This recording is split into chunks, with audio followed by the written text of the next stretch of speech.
আসসালামু আলাইকুম। নিশ্চয় সবাই অনেক ভালো আছেন। আহ, আমার যে থাম্বনেইল আছে, থাম্বনেইল দেখে অনেকেই হয়তো তর্ক বিতর্ক করবেন, কিন্তু ম্যানুয়েল নয়ার ম্যানুয়েল নয়ার হচ্ছে আমার কাছে সর্বকালের সেরা। এখন সর্বকালের সেরা এটা নিয়ে তো তর্ক বিতর্কের অভাব নাই। পেলে নাকি মারাডোনা, মেসি নাকি রোনালদো, এরকম তর্ক বিতর্ক তো সবসময় ছিল, সবসময় থাকবে। তো যেই দর্শক, যেই খেলোয়াড়ের ফ্যান, তাকেই সর্বকালের সেরা বলে মনে করে। তো আমার ক্ষেত্রেও সেই ঘটনাটা এরকমই ঘটছে যে আমি ম্যানুয়েল নয়ারকে সর্বকালের সেরা গোলকিপার হিসেবে মনে করি। এখন আপনি আমার এই মনে করা দিয়ে তো কিছু করতে পারবেন না, কারণ আমি যে জার্সিটা পরে আছি এটা হচ্ছে জার্মান জার্সি, আর এই জার্সিটাই পরেন হচ্ছে ম্যানুয়েল নয়ার। আর আমি জার্মান ফ্যান হিসেবে বলতেছি, আমার কাছে আমার চোখে দেখা পৃথিবীর সেরা গোলকিপার হচ্ছে ম্যানুয়েল নয়ার। তার গোলকিপিং আমার কাছে এতটাই ভালো লাগতো বা এতটাই ভালো লাগে যে এইটা নিয়ে আমি আসলে খুব বেশি তর্ক করি না কোথাও, কারণ আমার কাছে মনে হয় তার গোলকিপিং দেখাটাও একটা চোখের আনন্দের ব্যাপার। কিন্তু ম্যানুয়েল নয়ার সম্প্রতি অবসরে চলে গেছে। চলে গেছে ইলকে গুন্ডোগান, অনেকেই চলে গেছে। তো ম্যানুয়েল নয়ার যখন অবসরে চলে গেল, তাকে একটা ছোট ট্রিবিউট দিতে ইচ্ছা করলো। ট্রিবিউটটা কেমন দিব? আসলে ট্রিবিউট দেওয়ার আছেই বাকি। দেখেন, ম্যানুয়েল নয়ার হচ্ছে সেই গোলকিপার, যেই গোলকিপার মানে ইতিহাসে বিরল, যে ইউরোপের সেরা কাপগুলো তিনি দুইবার করে জিতছেন।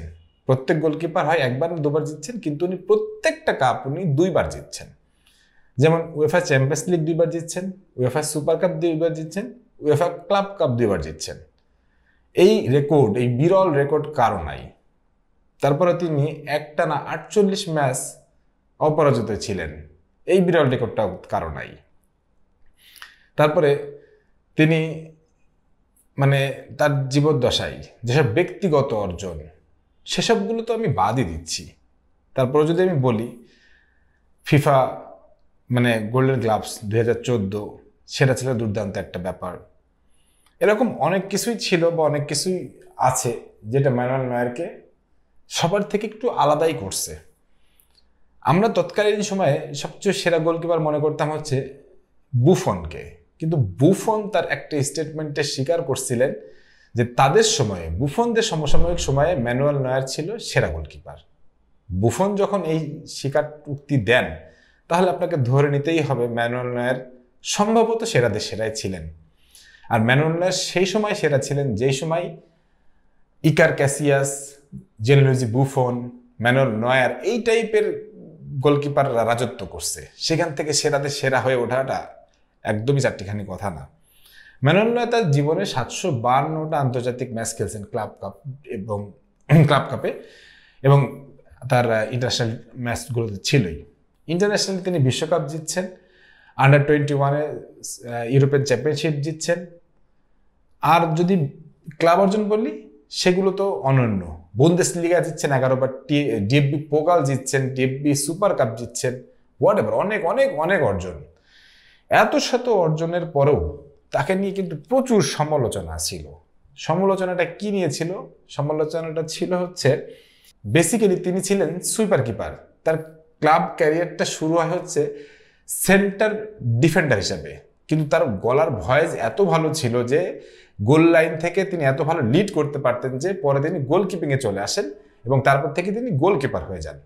এখন ব্যাপারটা হচ্ছে যে ম্যানুয়েল নয়ারকে নিয়ে সমালোচনা কেন হতো? ম্যানুয়েল নয়ার ছিল সুঠামদেহী এবং অ্যাগ্রেসিভ এবং সবচেয়ে ভালো সুইপ করতে পারতেন। মজার ব্যাপারটা হচ্ছে যে জার্মানি যতটুকু অ্যাটাকিং খেলছে সবই তার নির্দেশনায়, এবং তিনি খেলোয়াড়দেরকে ওয়ান স্টেপ টু স্টেপ আগাই দিতেন এবং তিনি one step two step cover করতেন।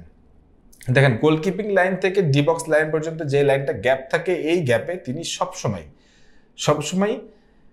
এতটাই পাহারা দিতেন যে ওই সময় যদি কাউন্টার অ্যাটাকে কোনো গোল হওয়ার সুযোগ থাকতো, ম্যানুয়েল নয়ার সেটা প্রতিহত করতেন। এবং এরকম ভরি ভরি উদাহরণ আমি আপনাদের দেখাইতে পারবো। 2014 ফাইনালে তিনি হচ্ছে একটা দুর্দান্ত রিফ্লেকশন দিছিলেন, হ্যান্ড রিফ্লেকশন। সেটা হচ্ছে যে আর্জেন্টাইন হিগুয়েনের বিরুদ্ধে সেই ইয়েটা নিয়ে অনেক তর্ক বিতর্ক হয়েছে, অনেক কথা হয়েছে যে এরকম তিনি করতে পারেন না। কিন্তু মজার ব্যাপারটা হচ্ছে যে in the D box Manuel Neuer যেটা করছেন সেটা বিধিসম্মত, আইনসম্মত এবং সেটা বৈধ। কেন বৈধ? তিনি সবার আগে বলটা রিফ্লেক্স করছেন, তারপর তিনি বডি দিয়ে হিগুয়েনকে ধাক্কা দিচ্ছেন। এটা হচ্ছে প্রথম শর্ত, যে আগে বলটাকে তার রিফ্লেক্ট দিতে হবে, তারপর সে বডি দিয়ে অ্যাটাক করতে পারে। যারা আর্জেন্টিনার যারা ফ্যান ছিলেন তারা এটা মানতে পারেন না, কিন্তু মজার ব্যাপারটা হচ্ছে যে এটা আইনগত বৈধ, এটা নিয়ে কোনো তর্ক বিতর্ক কোনো সুযোগই নেই। কিন্তু এসব কিছুর পরেও তাকে নিয়ে অনেক সমালোচনা হয়েছে শুধুমাত্র তার রিফ্লেকশনের কারণে, তার সুইপিং এর কারণে, এবং তাকে বলাই হতো পৃথিবীর একমাত্র সুইপার কিপার, যার কারণে ডিফেন্ডাররা আরো অনেক উপরে উঠে খেলতে পারতো, আরো অনেক উপরে উঠে বলকে মানে নিয়ন্ত্রণে নিতে পারতো। এবং মজার ব্যাপারটা হচ্ছে যখন তার শেষ মুহূর্তের দিকে আমার মনে পড়ে, যখন তার আর দেখা যাচ্ছে জার্মানি পিছাই গেছে আর উঠে দাঁড়াতে পারতেছে না, তখন সে হচ্ছে যে কর্নার কিক হলে বা এমনি নর্মাল সময় সে উপরের দিকে চলে আসতো। এর জন্য সে একটা গোলও খাইছিল, একটা না অনেকগুলো গোল খাইছে জীবনে, কিন্তু তিনি খুব অ্যাগ্রেসিভ ছিলেন এবং এই ব্যাপারগুলোতে তিনি খুবই দুর্দান্ত ভূমিকা রাখছেন।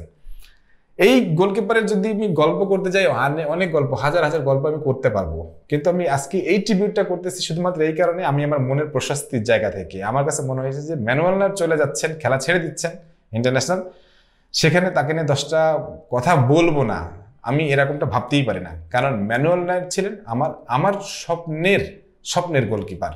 মানে আমার কাছে মনে হয় কেউ যদি গোলকিপিং প্রফেশনে আসতে চায়, ম্যানুয়েল নয়্যারকে যেন সে ফলো করে, ম্যানুয়েল নয়্যারকে ফলো করলে সে ভালো একটা গোলকিপার হয়ে উঠতে পারবে। এবং তার অবদান এতটাই ছিল যে জার্মান ফুটবল দলের এই যে মানে দুর্দান্ত উঠে আসার পেছনে তার অবদান এতটাই ছিল যে জার্মানির সর্বকালের সেরা ফুটবলারদের তালিকায় তিনি সবার আগে অবস্থান করছেন। তো যাই হোক, এইটাই ছিল আজকের ম্যানুয়েল নয়্যারকে নিয়ে আমার যতটুকু ছোট্ট একটা ট্রিবিউট। ম্যানুয়েল নয়্যার নিয়ে যদি আপনাদের কোনো কিছু মতামত থাকে সেটা অবশ্যই কমেন্ট সেকশনে জানাতে পারেন।